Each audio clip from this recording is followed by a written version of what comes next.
A Comissão Permanente de Assuntos da Região Metropolitana de Campinas teve como presidente o vereador Luiz Cirilo no biênio 2021-2022.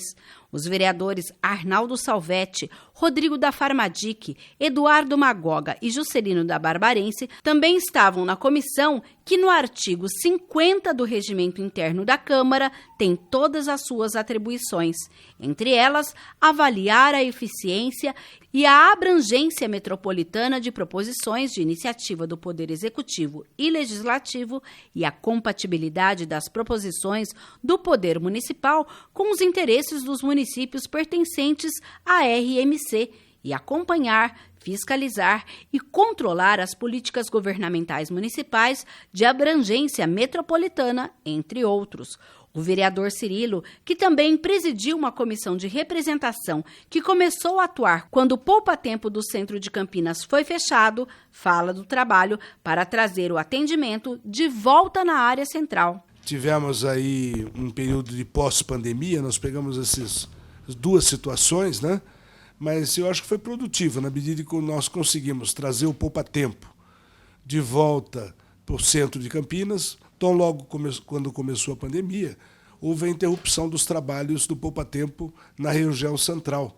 O prédio ali do poupa-tempo na Francisco Glicério foi fechado, né?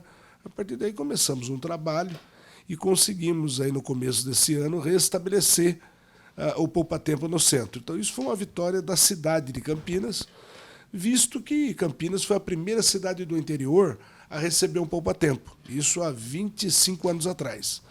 Passados 25 anos, interromperam os trabalhos e nós conseguimos, no começo agora de 2022, restabelecer a prestação de serviço. Hoje, o poupa-tempo na região central, no prédio da prefeitura, é um poupa-tempo diferente. Tem toda uma tecnologia, né? O poupa-tempo 4.0, onde toda a estrutura da internet ela é oferecida ao cidadão. Só que eu entendo que isso, mesmo tendo toda essa oferta de tecnologia, ela acaba sendo deficitária naquelas pessoas que não têm o acesso à informatização. Nós temos senhores, senhoras que não têm ainda um manuseio, uma habitualidade no smartphone, nos canais de comunicação virtual. E havia necessidade do trabalho presencial. Então, a minha briga passou a ser que tivesse um atendimento físico também. Evidentemente que o mundo tecnológico não pode parar. Existem alguns avanços que o poder público precisa oferecer e o cidadão acaba se enquadrando. Mas nós temos também uma realidade de uma faixa etária em transição, que ainda não se modernizou. E essas pessoas precisavam, como de fato ainda precisam, de um atendimento físico. E minha briga foi por isso. O parlamentar cita a atuação relacionada ao trem metropolitano, projeto que ainda precisa sair do papel. Hoje, passados 2 anos, nós tivemos muitos avanços. Nós tivemos agora uma ligação muito mais forte, muito mais consistente da Secretaria de Transporte Público do Estado com o Ministério de Transporte do Governo Federal.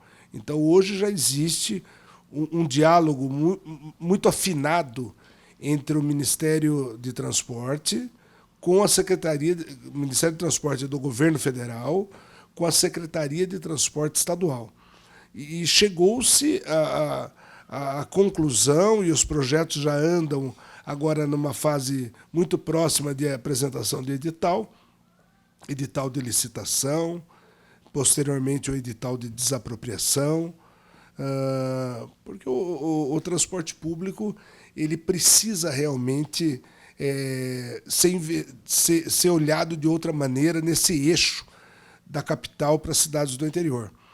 Nós temos as melhores rodovias no estado, isso é indiscutível, mas ela está muito super povoada, no sentido de um tráfego intenso, nos horários de pico, na entrada e saída da capital, existe enormes engarrafamentos, e a única saída agora é fazer a moda antiga, né? O que se pensava há 60 anos atrás, o homem moderno começa a ver com outros olhos que é a implantação do trem metropolitano. O vereador salienta o trabalho junto a órgãos do Estado e a Prefeitura para as obras de pavimentação e drenagem da CAM 29, a estrada vicinal Walter Franco de Lima, via de acesso a partir da rodovia Ademar Pereira de Barros, a Campinas Mogi, aos bairros Carlos Gomes, Gargantilha, Monte Belo 2 e Recanto dos Dourados, entre outros. A obra está sendo realizada em grande parte com verba federal.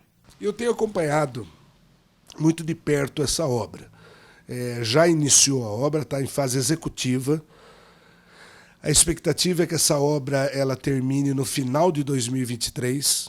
Nós temos agora esse período de chuvas, né, que é muito normal aqui na nossa região, e às vezes com um certo acúmulo de chuvas, o que impede, porque nós estamos falando de máquinas, nós estamos falando de movimentação de terra, tudo isso depende também do fator tempo. Mas dentro de uma normalidade, dentro de uma previsibilidade da empresa que ganhou a licitação, a expectativa é que até o final de 2023 nós teremos essa estrada Walter Franco de Lima, que é a que liga ali, próximo do pedágio de Campinas Mojimirim, é a que liga o bairro Carlos Gomes, que liga a estrada ao bairro Carlos Gomes. Existe todo um percurso do itinerário que é de aproximadamente 11 quilômetros. Cirilo lembra que para chegar a esse ponto e atender a demanda da população, foi preciso mudar a lei da APA, que trata da pavimentação em área de proteção ambiental. E eu consegui, inicialmente, mudar a lei da APA, que não previa a pavimentação.